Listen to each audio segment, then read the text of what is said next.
এটা আমার ভাইয়ের মানে আমার ভাইয়ের ফ্রেন্ডের মাধ্যমে ও বিয়ে করবে, মেয়ে খুঁজতেছিল।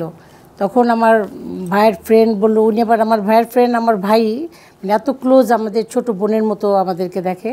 তখন উনি আমার কথা বললেন আর কি। ইনফ্যাক্ট ওর ভাই ছিল আমার ক্লাসমেট। তখন ওনারা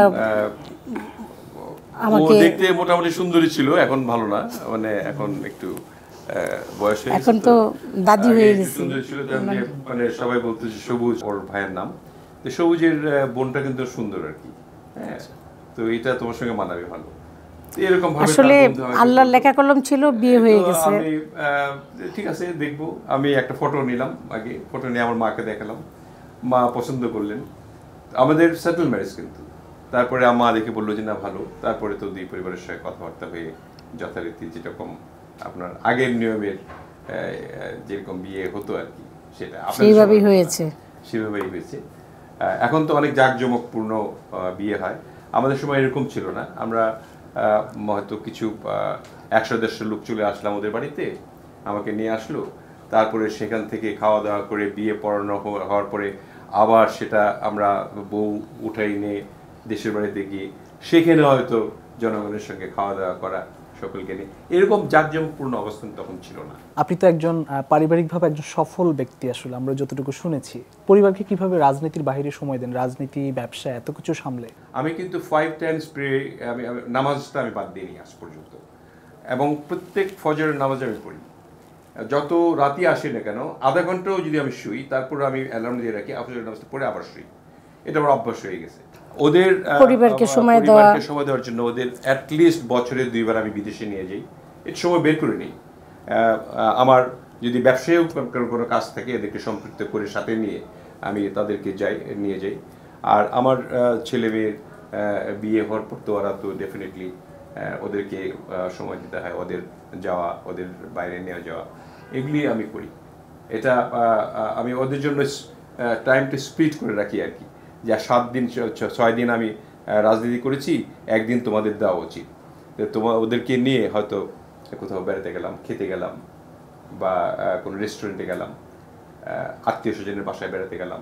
এরকমভাবে আমি মোটামুটিভাবে সময়টা বের করা হয়, যাতে সবাই সুন্দর থাকে, আমার প্রতি সন্তুষ্ট থাকে, সেটার জন্য আমি চেষ্টা করি। এবং আমরা শুনেছি যে আপনি মানে আপনার পুরো ফ্যামিলি একসাথেই আপনারা থাকেন, মানে সেই গল্পটা একটু জানতে চাই।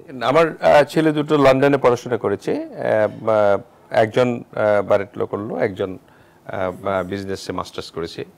তো ওরা আসার পরে আমি ওদেরকে বলেছি যে তোমাদেরকে এটা দেখতে হবে, কারণ এই ব্যবসার স্ট্রাকচার এটাকে বজায় রাখতে হলে আমি তো পারবো না। কারণ বিগত আমি বললাম যে সব 17 বছরে একটু ডেমোরালাইজড হয়ে গেছিলাম। তো তোমরা দেখো, তোমরা একটু ব্যবসা করো, ব্যবসা করতে পারো, বা রাজনীতিতে তোমরা না ঢুকে, কারণ রাজনীতির যে এই কণ্টকীর্ণ রাস্তা, এটা তোমরা পেরোতে পারবে কিনা আমার মানে সন্দেহ। তো ছোটটা আবার বারেট লো করেছে, যে সে আবার ইচ্ছুক খুব রাজনীতি করতে, সে আমার সঙ্গে সঙ্গে মাঝে মাঝে যায় রাজনীতি করতে। ঠিক ব্যবসাটা গুছিয়ে দেওয়া হয়েছে, এটা একটা পর্যায়ে এসেছে, যাতে করে 5-6টা কোম্পানি একসঙ্গে গ্রুপ হয়েছে। এই গ্রুপ অফ কোম্পানিজের একজন মালিক হিসেবে আমি তাদেরকে ট্রেন্ড আপ করার চেষ্টা করেছি। এর মধ্য দিয়েও আপনার বিভিন্ন ধরনের এক্সপার্টিসদের এমপ্লয়মেন্ট করা হয়েছে আমাদের গ্রুপে। তাদের মাধ্যমে তারা শিখছে ব্যবসা, এবং বিশেষ করে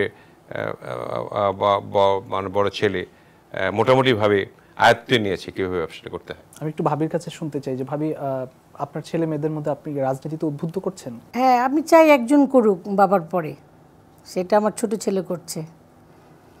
বড় ছেলে ও বললো যে আমি বিজনেসই দেখি, ও করুক, ছোট ভাই দেখুক বাবার পলিটিক্সটা।